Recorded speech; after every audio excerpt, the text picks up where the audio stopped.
I'm Derek again. I'll be the moderator today, and I'm very pleased to be joined by Ray Cebula, our presenter for the Ticket to Work webinar. Ray Cebula received his law degree from the University of New Hampshire's Franklin Pierce School of Law. He spent 23 years providing legal services to individuals with disabilities in their interactions with Social Security, and then became part of Cornell University's Work Incentive Support Center. Then in 2005, Ray joined the staff of Cornell's K. Lisa Yang and Hockey Tan Institute on Employment and Disability. That school is inside of the School of Industrial and Labor Relations at Cornell. He now serves as the program director of YTI Online, that is Cornell's Work Incentives Practitioner Credentialing Program. Ray is also recognized as a national expert in Ticket to Work, and we're sure lucky to have him with us today. Ray, thanks for being with us. Remember, everybody, we'll have two Q&A sections, so please submit your questions, and I'll be back with Ray and all of you in a little bit. Thank you, Derek. It's good to be here. Okay, our webinar overview. We're going to discuss Social Security's Ticket to Work program. And can that program help you answer questions like, what is that Ticket to Work program? Can I work and keep my Social Security disability benefits? What do I need to know about wage reporting? And who can help me achieve my goals? All very good questions that everybody needs to have answered for them. So what is the Ticket to Work program? The Ticket to Work program is part of the Ticket to Work Act, right? There was this enormous piece of legislation that was passed by President Clinton in 1999. So it's been around a while. The Ticket to Work program is a small part of that. And that's what we're looking at today. We're looking at how that Ticket to Work program can help you on your journey to financial independence. We've got two different types of disability programs that Social Security administers. One is the Social Security Disability Insurance Program, or SSDI, sometimes called Title II. That's an insurance program. It is exactly what it says. As we work and pay FICA taxes, those FICA taxes are buying insurance, they're buying retirement benefits. What happens is that as you're working, you're becoming insured. Once you become insured, you are insured if you continue to work. So that is a program that has individual payment amounts for everybody because our work histories are all different, and has no resource level. It's insurance. So the amount of money you may have in the bank doesn't matter. Now we move over to the SSI program, which is completely different. Supplemental Security Income, called SSI. Sometimes somebody will call it Title 16. SSI is a needs-based program, and Social Security puts some pretty rigid restrictions on how much money you can earn, along with how many resources you can have. Both programs have work incentives. Both programs are amenable to the Ticket to Work program, and we just need to make sure that you're aware of what type of benefit you need so we can provide you with the correct information. So what is this program? The first bullet says it all. It is free and voluntary. That means you're not going to pay a cent to use your ticket. And it also means that if you're not ready, or if you just don't want to, you don't have to use the program. We're here to tell you that it's a great program and maybe you should give it a shot. So we're a little bit biased on the favor of using this program to help you get to work. It offers career development for people ages 18 through 64 who receive a Social Security disability benefit and want to work. Pretty easy requirements. How can the Ticket to Work program help? The Ticket to Work program connects you with free employment services to help you decide if work is right for you. Maybe you're not sure yet. Talk to somebody about it, and we can see if you're on the right path, maybe give you a couple of steps you need to get ready to start using this program, or just enroll you. Prepare for work. What might you need to get a job now? Even if you have worked in the past and had a long-term job before you became disabled, do you want to go back to that job? Is there something you're going to need? Is it reasonable accommodations you might need? Is it some equipment you might need? Is it a part-time position rather than a full-time position? Do you need to upgrade a certificate? If you have a certificate from the state, maybe you need to get up to par on that. Maybe if you were in computer work, right? These computers change every day and it drives me crazy, but when you're looking at doing computer programming, if you missed 5 or 6 years because you were receiving disability and not able to work, when you return, you may need some education, to get up to speed with what's happening today. The Ticket to Work program can help you with that. We can find you paid work opportunities. If you are going to become a computer program today, maybe in between semesters you want to get an internship. We can do that. And if it's a paid internship, all the better. That way you can try things out and make sure we can, hone in on how many hours a week you can work and what type of position you need before you make that commitment for a job, and help you succeed at work. The greatest part of the ticket, I believe, is that we don't want to get you a job. We want to get you a job and then make sure you're successful at that job. So we're going to stick around.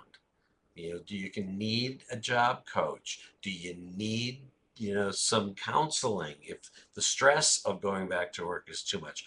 We're going to make sure you have all of the support you need to be successful. And you can learn more in the web link pod. What is Social Security's Ticket to Work program, and a self-guided tutorial. The Ticket to Work helpline is also a great place to start. You can get information without any commitment whatsoever. The Ticket to Work program offers a toll-free helpline to answer your questions and support you on your journey to financial independence. You can call that Ticket to Work helpline Monday through Friday, 8 a.m. to 8 p.m. Eastern Time. And the number is 1-866-968-7842. If you're using a TTY, it is 1-866-833-2967. No wrong door here. If you want to call them, you'll get information about local resources as well. Can I work and keep my Social Security disability benefits? Short answer is yes. Now let's get into that a little deeper. Work incentives can certainly help you. There are a lot of really fabulous work incentives that are there to help support you transition to financial independence, transition to the workplace. Lots of great ones. Social Security has safety nets in place, and we call them work incentives, that allow you to keep some or all of your benefits while you're trying to work. Work incentives are programs and rules that help beneficiaries enter, re-enter, or continue employment by protecting their eligibility for cash payments and or healthcare coverage until they can replace Social Security disability insurance or SSI, supplemental security income benefits, with earnings from employment or self-employment according to the Social Security standards. That's a lot. That's a lot of help that's waiting there for you. Whether you're looking for a job for the first time or returning to work after an injury or illness, work incentives can help you through the transition to work and towards financial independence. Yeah, and with good planning, I'm just going to toss this in here now. With good planning, we can make sure that you're on track to have more money than you receive in benefits, along with your health care for a very, very long time. What is the trial work period? Now, this is for those of you who are receiving Title II or SSDI, Social Security Disability Insurance. The trial work period is the first work incentive that you're going to come to. It's an old work incentive. It's been around a while. And again, the first one you're going to encounter when you begin working. If you receive SSDI, the trial work period allows you to test your ability to work for at least 9 months. Now, those 9 months do not have to be consecutive, but they have to fall within 5 years. So we're looking at a 5-year period, and we're seeing if you have 9 months of trial work during that period. During that trial work period, you're going to receive your full cash benefits, no matter how much you earn. As long as you report your work activity and continue to meet Social Security's rules for disability. And that's a great way to test your ability to work. When people come to me and they say they think they can work 20 hours, well, let's do this trial work period, right? We'll test if you can work at 20 hours and find that that's comfortable. Maybe we can push up to 25. If it's not comfortable, let's move back to 15, so that we can make sure you're going to succeed and continue to be a worker. How is the trial work period calculated? How do you use a month? You don't have to file an application for this. It just happens because you're reporting your income. The trial work period continues until you accumulate those 9 service months that we talked about, not necessarily consecutive within a moving 5-year block. Social Security uses the amount you have earned in a month before subtracting taxes, so gross wages, to decide if a month counts towards your TWP. In 2026, if you earn $1,210 or more, or work in self-employment 80 hours a month, you've considered to use a service month, and one of those trial work period months is gone. You now have 8 left. And again, we can catch them 9 months in a row or spread them out over a 5-year period. You got to think about which is the best way to test your ability to work. How can you get more information? Take a look at the trial work period fact sheet in the web links pod to learn more about the trial work period and about other work incentives that's available when you complete your trial work period. The next one is called the extended period of eligibility, and that is going to give you benefits, if you do not engage in what we call substantial gainful activity.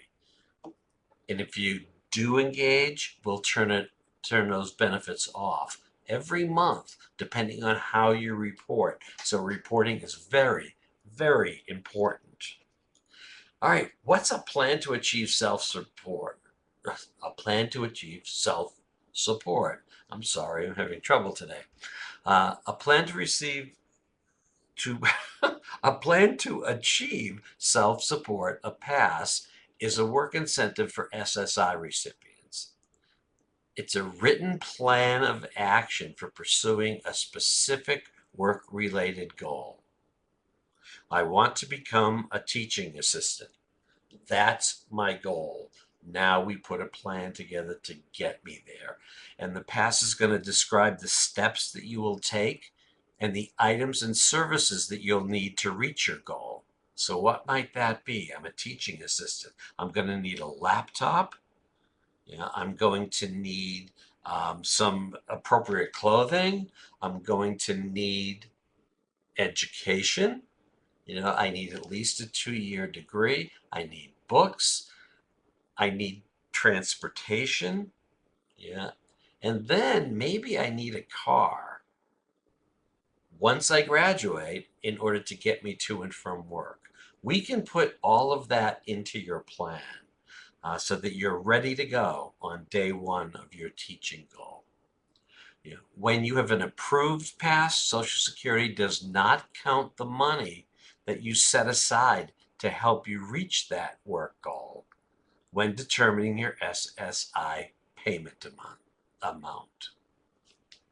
So that's pretty good. I mean, this is going to give you, you need other money. You can't, as an SSI recipient, you cannot put SSI into the plan.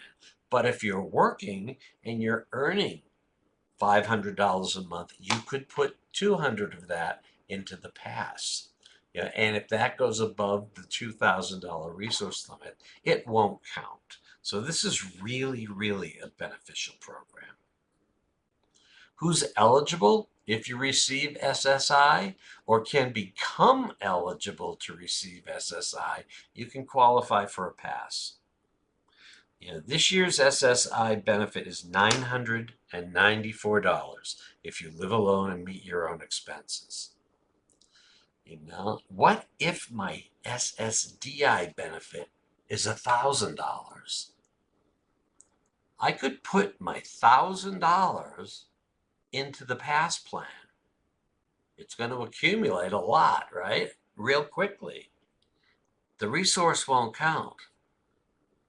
But because I have no SSDI, I'm putting it all in the pass, I'm going to get a full SSI check, provided I have, meet all of the other qualifications of the SSI plan. So that's a way a Title II person could become eligible for a pass plan. If you receive SSDI, you may become eligible if you have a work goal. That will allow you to earn enough money so that you no longer qualify for SSDI. And we talked about that substantial gainful activity level. That is what you're going to have to guarantee Social Security. I will be engaging in substantial gainful activity when the pass plan is finished. Therefore, I won't be eligible. Therefore, my plan is valid. You need to meet all other qualifications for a pass plan and set aside enough of your SSDI payment so that you qualify for SSI.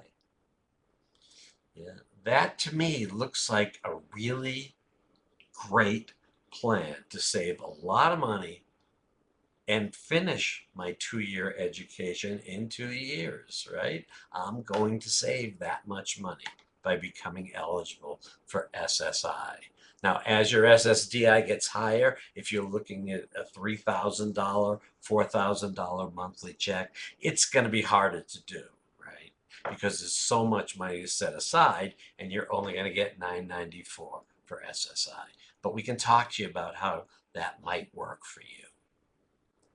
What do I need to know about wage reporting? I've said report, report, report many times already. Now I'm going to say it again. Report, report, report. When you signed on the dotted line, when you applied for SSI or SSDI, you agreed to report any change that might impact your benefits. Clearly, getting a job and earning income is one of those things. So you need to make a first report of your job experience by filing information about who the employer is, how can they be reached, how much you're going to work, how much are you making. And what we're doing here is setting up a profile for you. Then you need to report every month. Wage reporting is an important step to help avoid overpayments, and it's just simply required. It's just what the law says you will do. If you receive SSDI or SSI, you or your representative must promptly report any work activity to Social Security. Now we're coming up to the end of the month. So at the end of March, you have 10 days if you're on SSDI to report your wages for March. If you're on SSI, you have 6 days to report your wages in March. So there are different standards. There are different ways to do it, all different kinds of ways. And there are lots and lots. I think the younger people, I can call anybody a younger person at this point, but the the fact of cell phones, and the fact that we can get apps in the App Store free of charge to report our wages to Social Security is pretty amazing. So there are lots of ways to do it, and we can help set you up with the way you want to do it. Now, when do I need to report? Here is again, you or your representative must tell Social Security if any of the following changes happen. You start or stop. Right? If I start work and tell them I'm going to be making enough money to reduce my SSI to $100, I sure better tell them if I stop working or I'm going to continue to get the $100. I need that to go up. So start and stopping is very important to report. Your duties, your hours, or pay may have changed. It's holiday time, and Mr. Walmart says, can I have you for 5 hours more each week for December and January?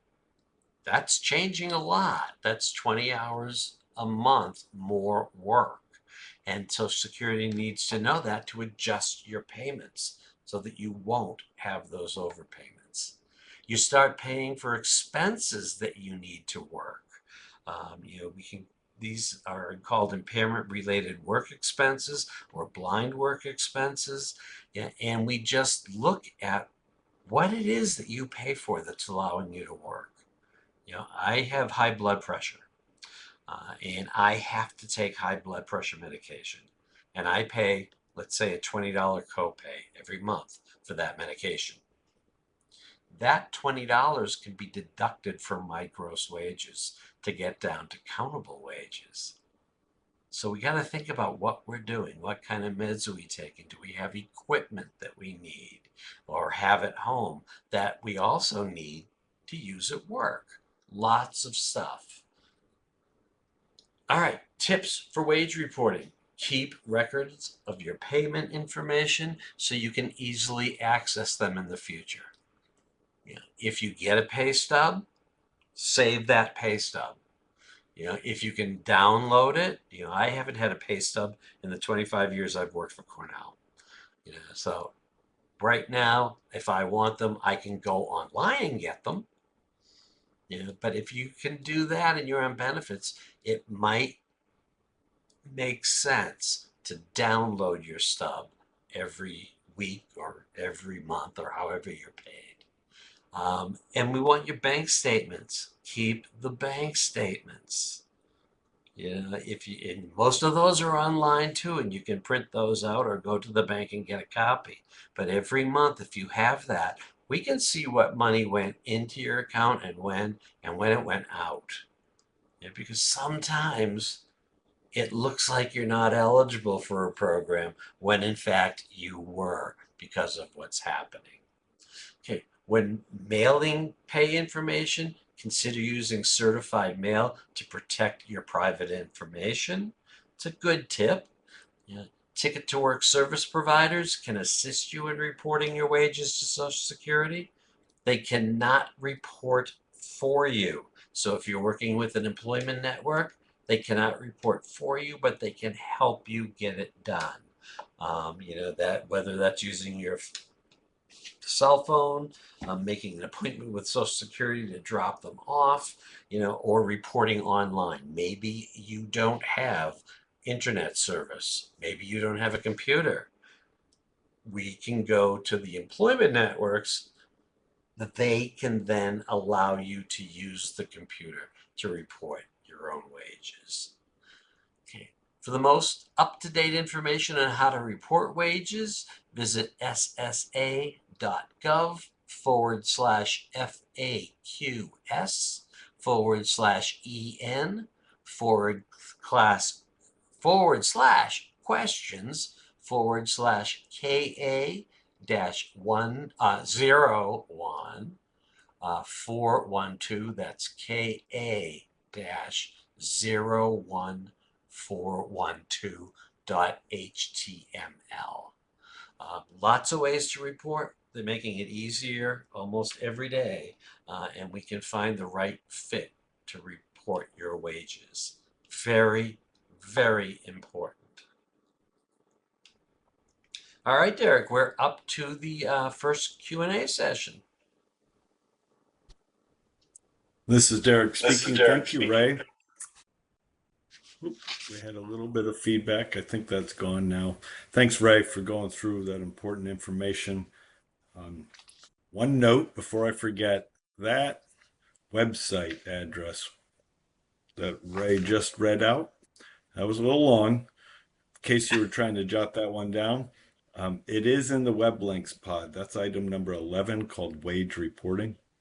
So if you're interested in that one, get into that web links pod and you can access that. All right, let's rewind it a bit. Ray got through a bunch of information. We've had a lot of good questions coming in as always. Let's go back to the start. We talked at the beginning about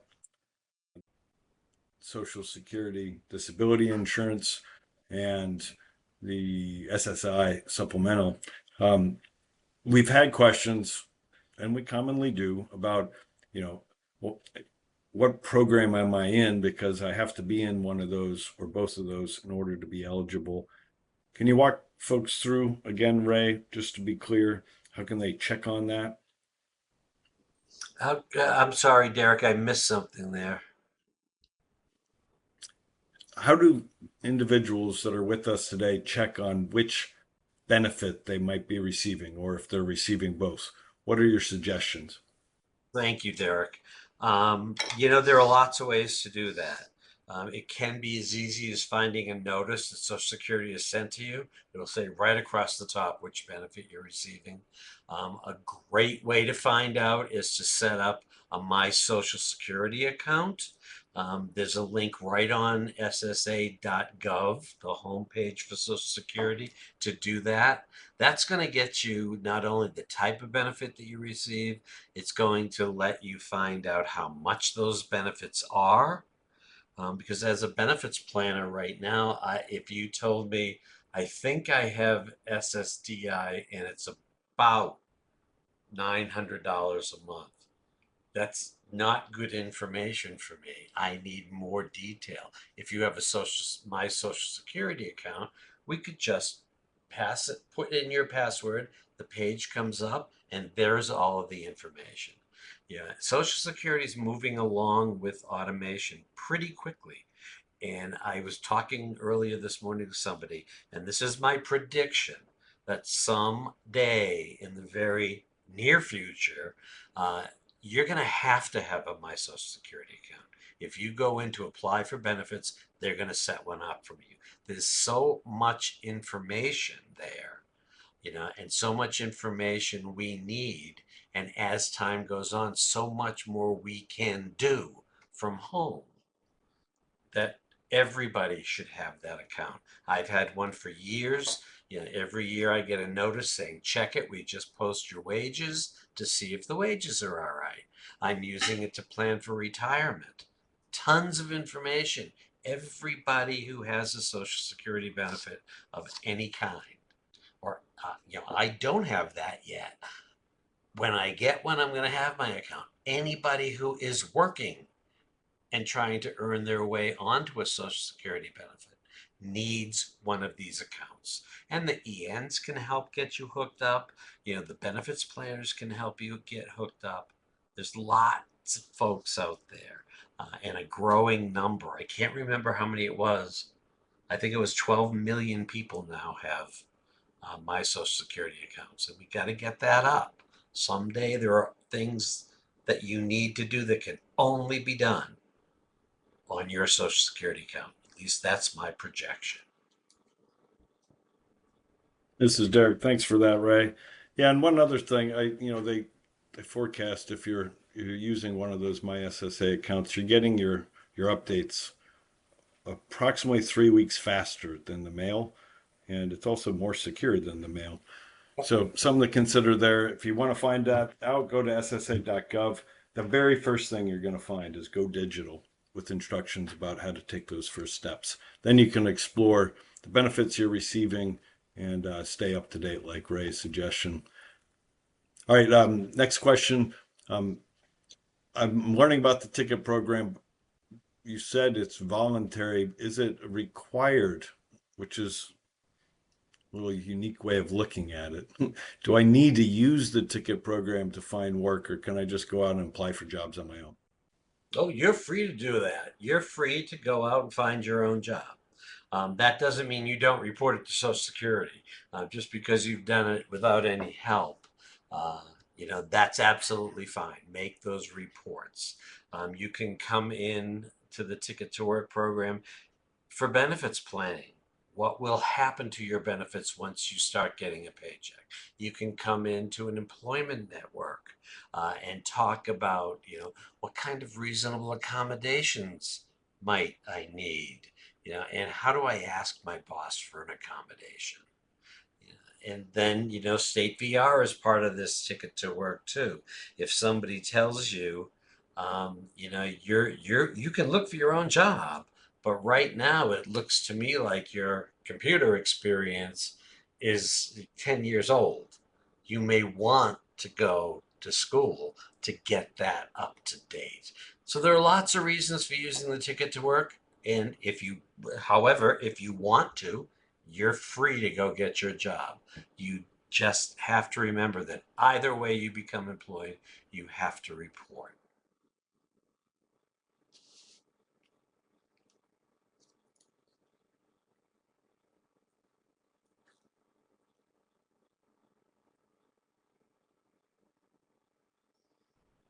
Derek, did we lose you? Thanks, Ray. Oh, As your moderator, it helps. This is Derek, if I'm not on mute. I was thanking you for that answer. It does, okay. Ray was speaking to the idea of you don't have to, but you might want to. And that's something to really consider. We have thousands of people that have used the Ticket to Work program successfully, so it might be a good benefit to explore.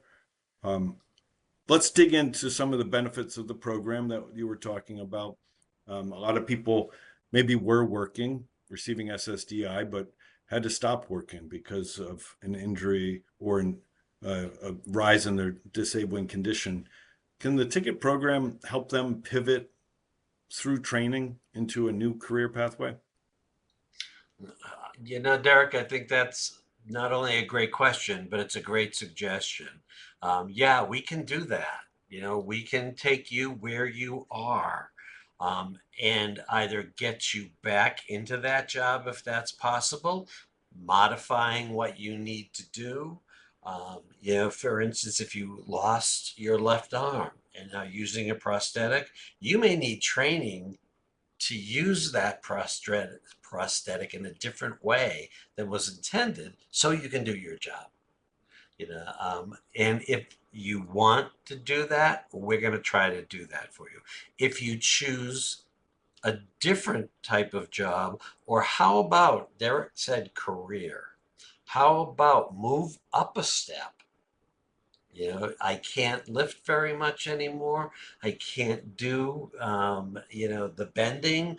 I'm not able to sit for a long period of time without getting up to stretch.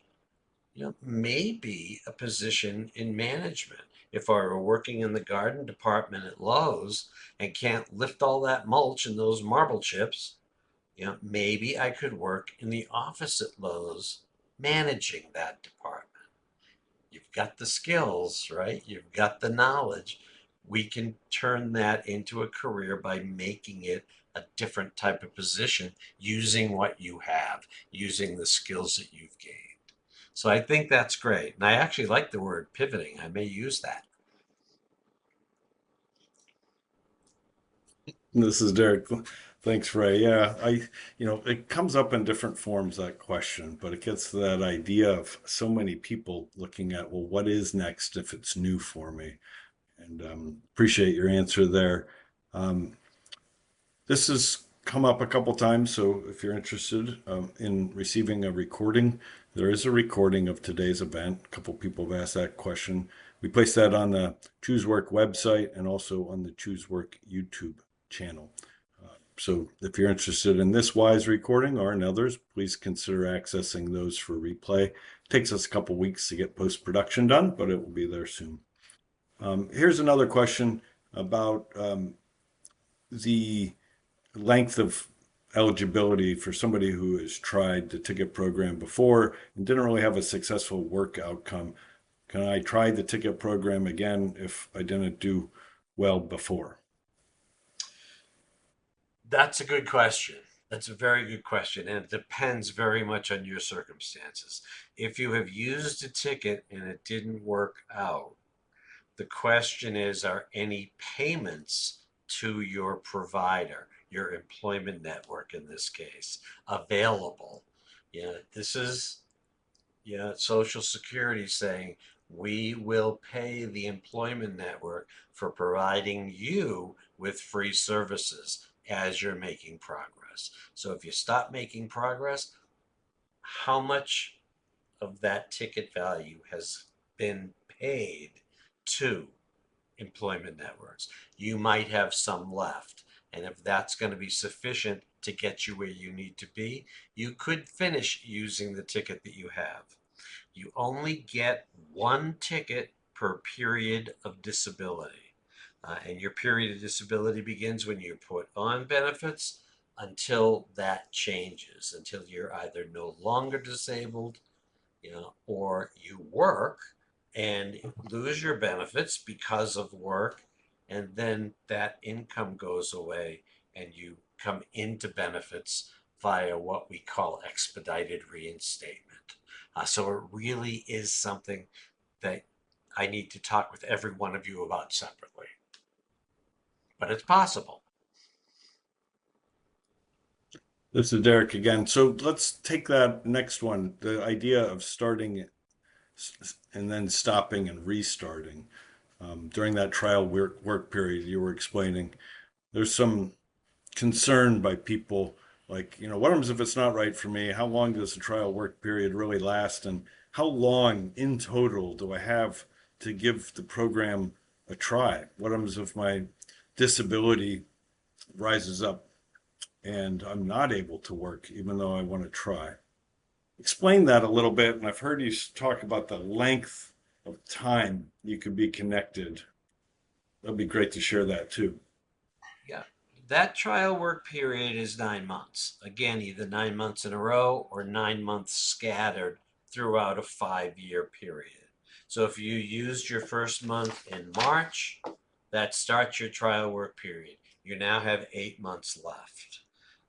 And during that trial work period, everything that you've asked is just what the trial work period's all about. If you start working and you have an exacerbation in your condition and have to stop, you tried, maybe heal up a little bit more. Yeah, and in a couple of months, we'll try again. But this time we're going to try again with some accommodations. No, you can't lift the marble chips anymore. You can't help somebody put them in their car. You can't do that. So we're going to take that job duty away. Is it working now? There are lots of things we can do until we make a good fit. Yeah, and if you have an exacerbation and cannot go to work, remember that trial work period you used is going to be there for 5 years. So we're looking at 8 left. After 5 years, if you haven't used it again, you get all 9 of them.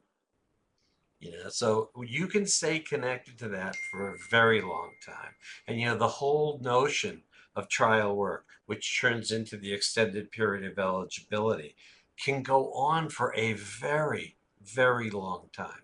Even after you're terminated from benefits because of work, expedited reinstatement watches you for 5 more years, just in case an exacerbation happens and they can turn the benefits on again.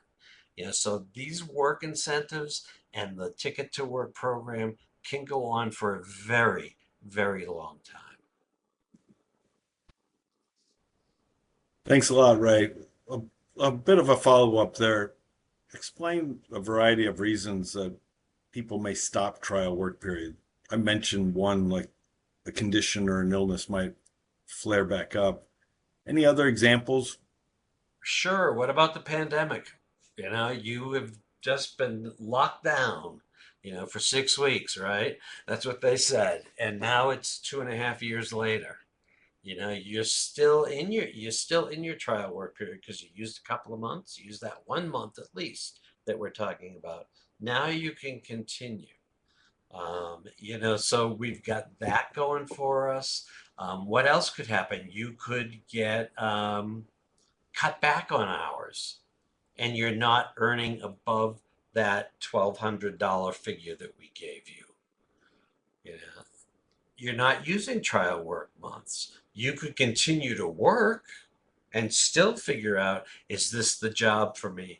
Am I going to be able to work this many hours?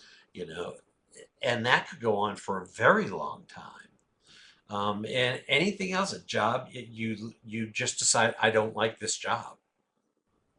That pauses your trial work period until you get another one, and then it picks up again. So it does it, no reason whatsoever, or I should say, any reason whatsoever, whether your income simply drops below the trial work level for that year, or you have to stop for any reason. And that includes, this ain't the job for me. We have to start over again. This is Derek. Ray, thanks for that. Good examples and just shows the flexibility that people have for whatever reasons out there to use the trial work period in manners that best befit them. I love how you say it though. Like the idea is to try work and to put yourself to the best test you can during that time if possible, because then you can know if you have that capability to really do it. Well, we've gotten through some questions. We'll come back after Ray's next segments for our second Q&A. So keep the questions in. I actually have a question that kind of leads us in. It says, I have a certificate for the Ticket to Work program, but I'm not exactly sure who I can present it to work with. And that leads nicely into our next segment, which is who can help you achieve your work goals. So Ray, back to you for that, and I'll be back in a little bit. Okay, thank you, Derek. Who can help you achieve your work goals? I got to tell you that we're going to talk about a lot of doorways into the ticket program. None of them are the wrong way. Yeah, if you were to call somebody, yeah, and you needed some ticket information, you'd be provided with that, and you might be sent to the door that's better for you. Lots of ways in, and none of them are wrong. So achieving your work goals with that Ticket to Work. As you think about returning to work and possibly changing jobs or careers, you may have questions and need supports. That happens to all of us. I didn't even think about Cornell being a career change, but it really was. It's a far thing from practicing law. Yeah. It just happened. It grew out of what I wanted. Connecting with a ticket program service provider can help you develop achievable goals and establish action steps to find and maintain employment in your new career. Again, we're not looking at a job. We want something that's going to be good for you and satisfy you for a long duration. So we want this to be a career as much as possible. The Ticket to Work service providers can help you identify the type of job or career you might enjoy and any transferable skills you may have. Remember, we said that transferable skills we mentioned before. The skills that you had in your prior job, the skills you have gained in life can be applicable to the new job you want after you've become disabled and want to return to work. We're going to look to see what you've got to bring forward and see if another job with similar skills exists for you. The ticket program service providers, tons of them. We got lots and lots of people out there waiting to help you. Through the ticket program, you'll have access to a variety of ticket program service providers, including employment networks. And we're going to talk about what that is. Call them ENs.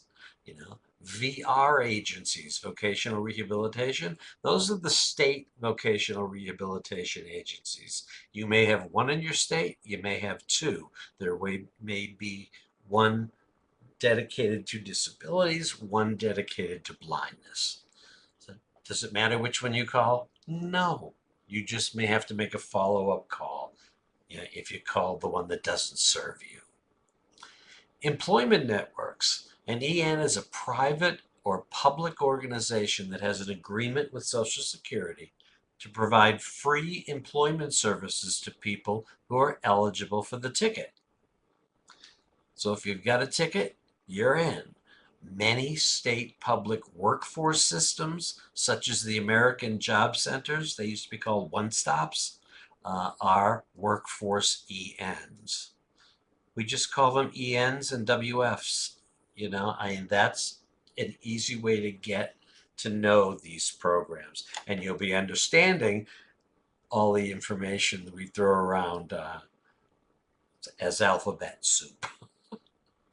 All right, how can working with an EN help you?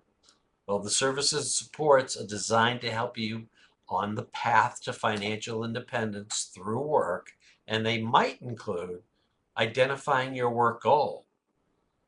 I've had many clients who tell me they don't know what they want to do. They don't know what they can do. So I want to talk to them about those transferable skills to identify other jobs that use those skills.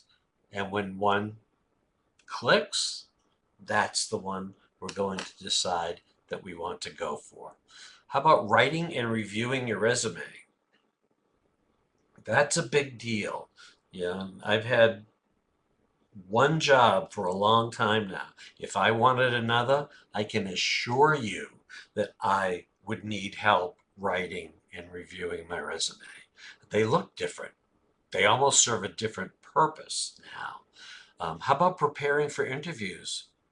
I haven't been on a job interview in years. So I may want some practice. I may want some help developing questions to ask my prospective employer. Every job interview ends with a "Do you have any questions for us?" And if you know a little bit about the business, you do your research, you may find something that's attractive to you, that you didn't know existed, and you have questions that you can ask, showing both that you're interested and also not having to say, "No, I guess not." I failed on those. I failed at that all the time. So preparation help, having mock interviews is a really valuable thing. How about requesting reasonable accommodations? You are working, you were working, you were doing some heavy lifting, you can't do that anymore, but the job that you're looking at requires a bit of heavy lifting. Could we ask your employer for a reasonable accommodation? You don't have to ask at the interview, and your employer can't ask you if you need one at the interview. This happens after you've got an offer. I can do everything there, but I'm not going to be able to do that heavy lifting aspect. Is there a possibility that somebody else could do that? Probably. So we're going to ask the employer for that. Receiving benefits counseling. Now that we've got you set up with the type of job you want, and we're going to train you, we're going to get the interviews and the resumes all set up. Do you know what's going to happen to your benefits when you return to work? If you don't, you have to have a benefits plan. You don't want to wait for something to happen to your benefits. You want to know when it's going to happen so it won't be a surprise, so that you're prepared for that to happen. And benefits counseling can do that for you. Many ENs nowadays have benefits planning in-house. So you've pretty much done one-stop shopping, right? So that's a good thing. And I encourage everybody who is returning to work, whether you use an EN or not, get benefits counseling. You want to know before all of this stuff starts rolling. State vocational rehabilitation agencies. Anytime you see a capital VER, we're usually referring to the state agencies.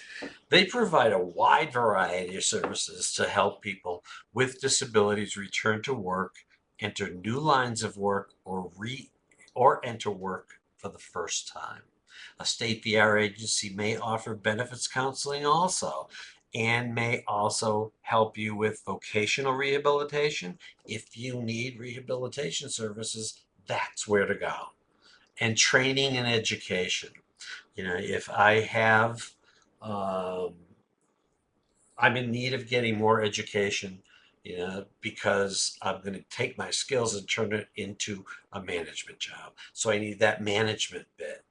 Yeah, VR can do that for you. If you need a 4-year degree and don't have one, VR can do that for you. The employment networks really can't, because most of them are small shops. Some of them may be bigger, but they're still not funded in a way to pay for your 4-year education. That's what state vocational rehabilitation's for. All right, how can working with state VR help? You know, we're usually looking at people with more significant service needs. They need to learn to do even their basic life needs differently, right? Because of their disability. So we're looking at more significant needs than most of us would need to return to work. In some states, this includes intensive training, education, or rehabilitation.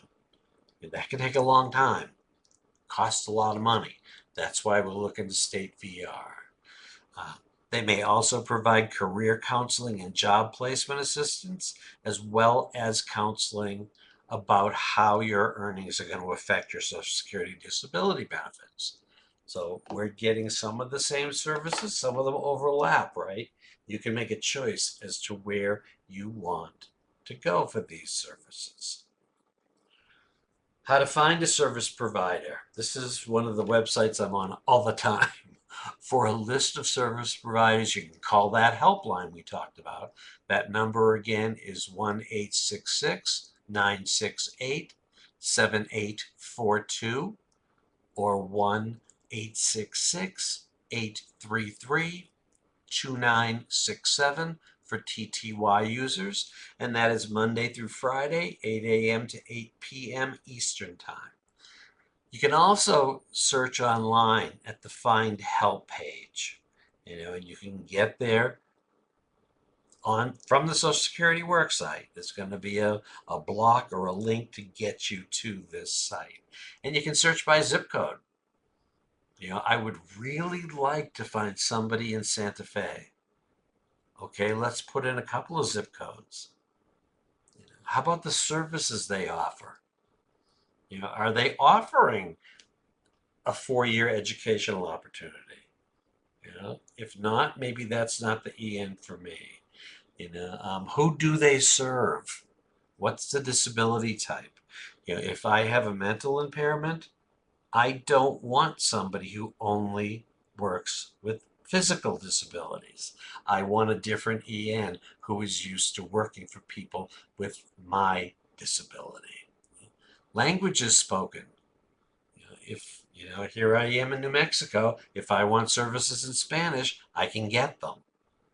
You know, so let's talk about, are you more comfortable getting services in your native language? You know, even a native Spanish speaker who is able to speak English sometimes wants it in Spanish because they're more comfortable that way. And then the provider type. Are you looking for an EN? Then click EN and it's going to limit your search. How about a workforce EN? Because you've had experience with those one-stop shops and they're good places. You can start writing your resume and start searching for jobs from the same computer that they set you up with. And then state VR. If you're not looking for every provider and know you want to work with an EN, check EN and you're just going to get the ENs. And like I said, I'm on it a lot, you know, because I'm constantly helping people try to find services in their area. And I can help somebody, you know, from here, from Santa Fe, I can help somebody in Washington, D.C. find the right employment network. All right, so we have a success story. This is one of the best parts of these shows. I like it. We're going to meet Matt today. Um, Matt received SSDI due to a hearing loss and other medical issues that interfered with consistent employment. I always wanted and planned to work, to be productive, build a career, and earn more money. That statement says a lot. You know, his VR counselor explained that Social Security's Ticket to Work program could provide comprehensive employment services that are going to help him find stable employment. Matt's VR counselor connected him with the Community Integrated Services, CIS, which is a Pennsylvania based employment network. So, Matt worked with a job development team at CIS that included a career counselor, an American Sign Language interpreter, and a benefits counselor. All things he needed to help make himself successful. After helping Matt develop his resume and locate potential job leads and sitting through practice interview skills, Matt's career counselor advised him about reasonable accommodations and his legal rights under the Americans with Disabilities Act. You see how many different pieces of Matt's world we're providing services for and bringing them all together to support his work effort. What did Matt do? Matt and his counselor identified the accommodations that were essential for him, and he decided to disclose his disability and request those accommodations. You don't need to disclose your disability interviews. You don't need to do that. Matt made a decision to do that. Matt did secure employment on the job. Matt's primary means of communication is by keyboard. Using email is the best way for him to communicate with coworkers.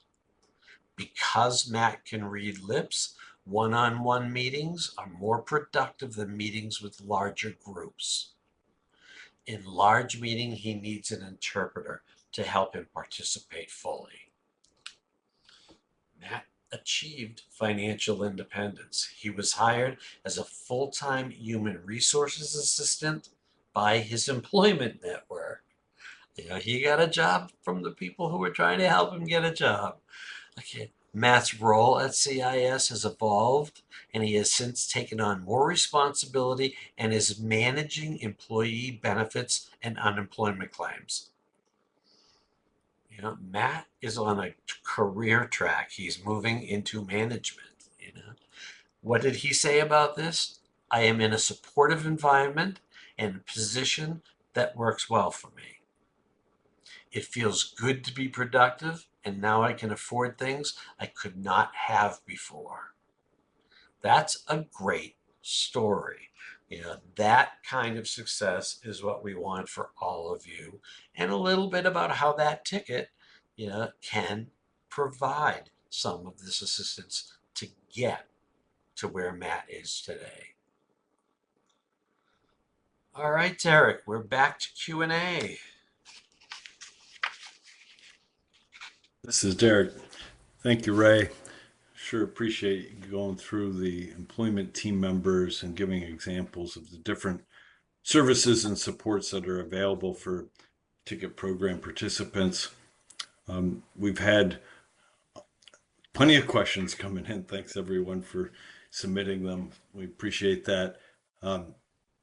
A couple questions that got a little personal, so we're going to remove that, but we'll just replace the disability with disabilities, sort of a specific one. But can I find a service provider that can help me with my specific disability? How does somebody go around doing that, Ray? That, excuse me, Derek, that find help page is the way. Excuse me. Oh, that find help page is a good place to start. When you look at an EN, if I pull up ENs in New Mexico, there's going to be a long list. It's going to tell me who they are, where they are, what services they can provide, what disabilities they tend to serve. Can they serve me in Spanish? You're going to get all of that information. And the other thing, this ticket to work could be used as a shopping gift card. You can go to the EN if you want to and talk with them. And yes, you hit all of my buttons, so you can provide services to people with my disability. How many people like me have you gotten jobs for? And what kind of jobs have you gotten them? You can ask questions and basically interview them using what you think you need. I see you provide services in Spanish. Is it via a trained interpreter or is it via the telephone interpreter? That may make a difference. But they will provide you with services and types of disabilities in that find help page listing that they have. And so you can do that. Like I said, if I have a mental impairment, I don't want somebody who deals with physical impairments. They're different worlds, right? So you want somebody who works with your type of disability or as close to it as possible. And you can find that out by looking at the registry and seeing, oh, that person might be helpful, but then ask them questions, give them a phone call. What have you done for other people in my situation? And how did it all work out? How long did it take? What kind of services did you bring to those people's effort? And every once in a while, you might have an EN who's worked with enough people in your situation where they may say, look, this woman, Mary Smith, got services from us. She's doing wonderful. She's willing to talk to new people. So if you want to give her a call, you can give her a call. Asking questions and looking at that find help page are the two best ways to make sure you're going to the right service provider. This is Derek. Thanks for that guidance, Ray, especially the part about when you're talking to an EN, they're interviewing you. Sounds like you should be interviewing them too, to make sure it's a good match and that they have success with people with similar scenarios, including disability type. Ray mentions the find help tool. We've talked about it. We'll talk about it again. And I'm going to pause now to point out in the web links pod, you could find that at item number 12. And so if you want to open that up, you can look at that. Also, Matt, our success story that Ray went through, clearly at one point was where you're at and was considering using the program, went to the find help tool, probably called our beneficiary support helpline and made those first steps. If you are interested in exploring Matt's success story a little bit more, you can find that in the web links pod at number 13 too. All right, our next question gets into a series of them. It's where everyone wants to head, and it's, can the employment networks help me find a job? So we have that. and then there's a subset about remote work. So, Ray, Ah, talk to us about the service providers in specifically job finding, job placement, and the idea of remote work versus local work. okay, that's a very good question. The employment networks are there to help you find a position. So they are going to help you locate the industries that are available in your area that have jobs that you might want. They're going to know, because they're local people, a lot of them, where the jobs are, which companies are hiring now, and you're going to send your applications. These three places, after our discussion, are the places you want to first apply to. And then we'll wait to see if you get the interview call, go through that other service. And they are going to get you placed. Better than that, they are going to be there after you're placed to support you, to find information that you might need now that you're actually working that you didn't think about before. So, again, they'll find you a job and they'll support you so you're successful at that job. Remote work, it's a big thing, right? I mean, every once in a while, we find out that remote jobs are available. Yeah, my job became remote 25 years ago. I've been working at home for 25 years. I love it. It's wonderful. I don't have water cooler discussions. I don't have people saying, let's run across the street to get a cup of coffee. I get work done. It's a unique venture. You have to be disciplined though. There are many jobs out there that you can do from your home. You may have to invest. Sometimes the employers want you to buy the computers, things like that. But that's what the past plan's all about, right? So if in fact, you want to be a medical billing person, that's a big big job, and you're going to be working, you're going to be making good money, and you can do it at home. You can do it at home. I teach from home. I do my research from home. I write from home. I'm drumming up business from home. So there are lots of things that can be done. Whether or not you can take a job that is on someone's site and and turn that into something remote is up to you and the employer. They may just simply say, no, you need to be here. I can't work at Macy's, in the clothing department if I'm not there. I can't do that remotely. So that's one example. But remote work is a unique thing. It is very prevalent. Hybrid jobs where you're doing remote work but going into the office once or twice a week, are there. It really depends on the industry that you're looking at. If you're in a production type industry, you're not going to be able to do that at home. You need to do that on site. But don't let that stop you, please, because many jobs are amenable to being remote. The employment networks are going to be, yeah, in the know about who in your area or who outside your area are hiring remote people. Benefits planners. Let's take a look at that for a second. People who are going to help you determine what's going to happen when you start earning money to your benefits. So those benefits planners, many of them are remote. In fact, I just posted a job to my benefits planners network that was based in Rhode Island. They didn't care where you were, because you can do this all remotely.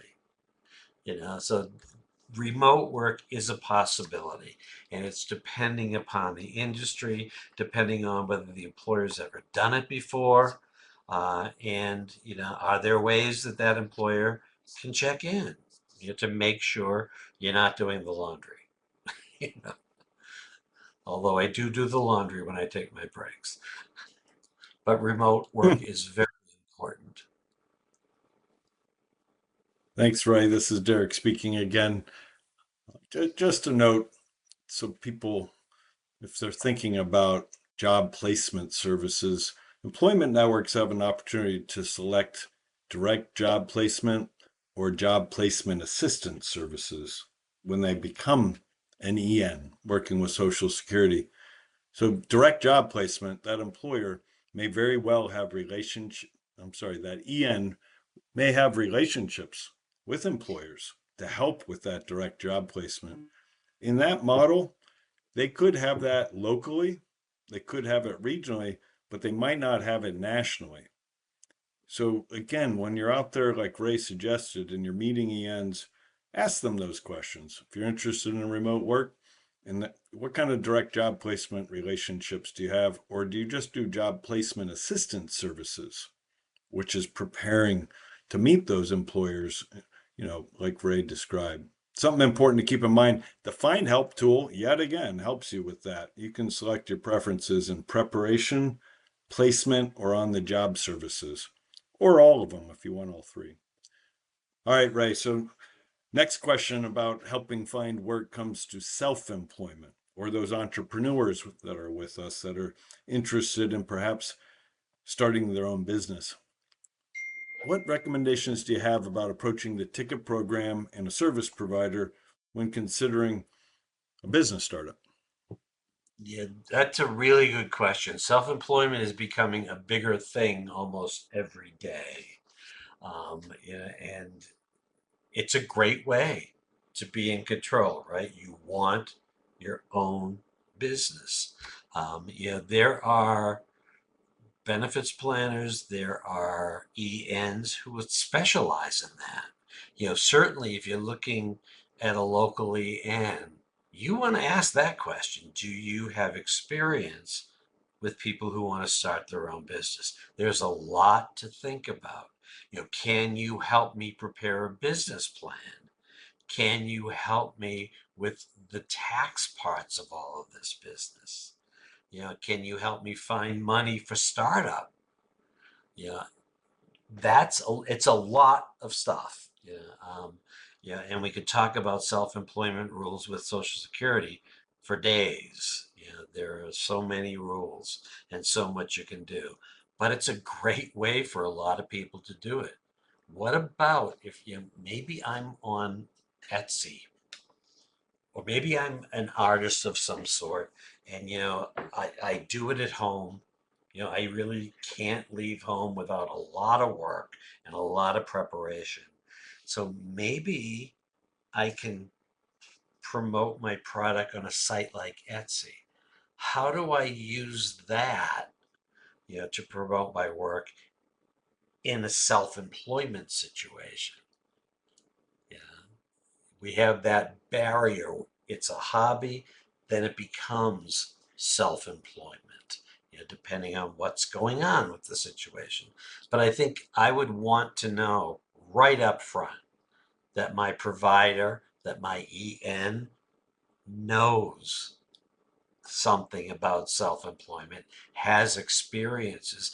Can you point to a business in my area that you helped somebody start? And then go talk to the business person. Even what else was I going to say? It's gone. But and then you could have self-employment as a seasonal thing. You could have self-employment as a year-round thing. It could be in your own brick and mortar building. Lots to think about. It's a different world than regular employment because you are responsible for making your own living, right? I always tell people I never wanted to be responsible for making my own living, and I like being paid by somebody else. I was not going to be a good self-employment person. Um, if you want to do that, though, the opportunities are almost endless, aren't they? You've got something you can sell. And if you can do that at home and call it a self-employment venture, that's great. If you can do it outside, whether it's a push cart, whether it is, a seasonal gig on the street, whether or not it's a full-time job at one of the fancy shops here in Santa Fe. You want your own fancy shop. I think self-employment is an opportunity that most VR agencies are now accepting and getting involved with. There are all kinds of programs out there to help, all kinds. So if you are interested in self-employment, got to ask that EN that's going to help you whether they can, whether they have experience. You're going to ask the benefits planner, do you have experience in self-employment situations? It's a different ball game, but it's infinitely doable.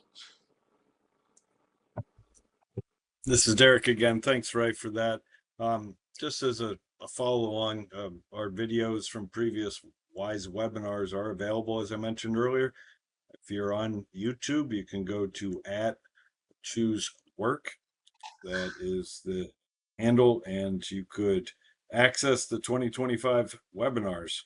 There's one entitled Working for Yourself with Ticket to Work.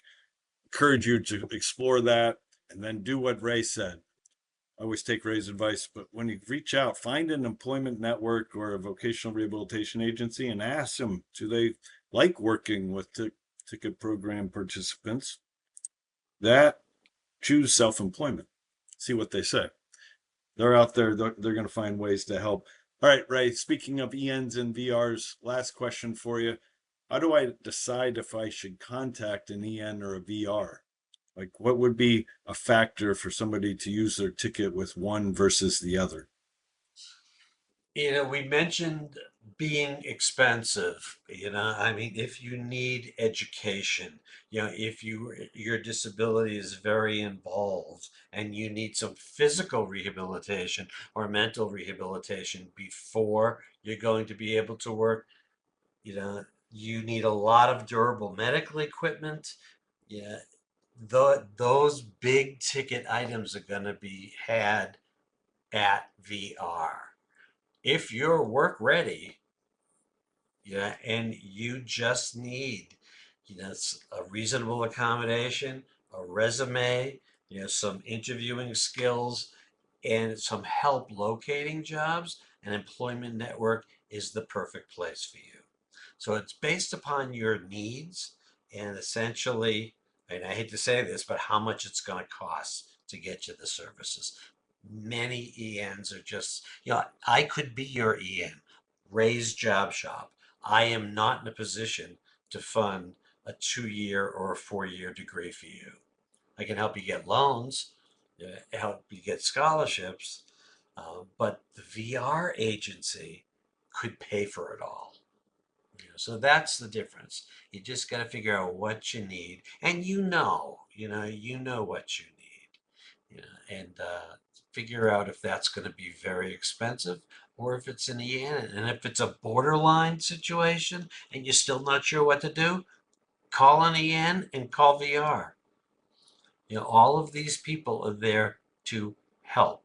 And if that means saying, I'm sorry, I can't fund that kind of thing, I can help you get money to fund it, but you might get loans. Maybe if you call State VR, they will be able to provide you with the physical rehabilitation you need, then get the 4-year degree for the job that you want. And no one's going to turn you away by saying, we don't do that here. We do that here in the Ticket to Work program. We just have to find the right provider for you. Well, Ray, as always, we appreciated your time and sharing information about the Ticket to Work program, along with some of the benefit counseling that could come with it, work incentives, and some details on the trial work period and wage reporting. And most importantly, the employment team that's out there that you can select, create an individualized work plan, and find a path to financial independence. So, Ray, thanks again for everything. Thank you, Derek. All right, now we turn to wrap up. As Ray said before, how do you get started with the Ticket to Work program? There's no wrong first door. So first, we want to make sure that you're eligible. And like we said today, 18 through 64 years old and receiving SSDI or SSI due to a disability. Next, you can look through our couple options that we have on the screen here. You can use that Find Help tool and choose Work to search for ENs or VRs. Those service providers providing employment supports and services through career counseling, resume help, and job placement and benefits guidance, as we discussed. If you find that provider, then you can assign your ticket to them, and then you're officially working together to pursue those employment goals. If you prefer, you can call us to get that list of providers at the Ticket to Work helpline. That's 1-866-968-7842. Or for deaf or hard of hearing or individuals with speech disabilities, you can reach us through TTY at 1-866-833-2967. Again, the Find Help tool, visit us on the website at choosework.ssa.gov or the helpline. You choose what's best for you. We'll meet you there. Next, how to connect. We invite you to stay connected and informed about all things happening with the ticket program. A simple way of doing that is by subscribing to our Choose Work blog and signing up for email updates. To do that, you can visit choosework.ssa.gov/contact. That's also in the web links pod. You'll find subscription options there and other ways to stay engaged. The link is down there in the bottom right corner at Ticket to Work contact information. We also, if you prefer, have a text messaging option. We can get updates straight to your phone, as thousands of people do. You can opt in to receive text messages for our webinar announcements, other success stories like Matt's, and different tips that the program produces to support everyone on their employment journey. Text ticket to 1-571-489-5292. You'll get those updates right on your phone. Standard messaging rates may apply depending on your mobile plan, so just check on that. If you have questions or need support, you're always welcome to reach out at any time by emailing us at tickettowork@ssa.gov. Whether you're getting started or looking for more detailed guidance along the way, the entire Ticket to Work team is here to support you on your journey.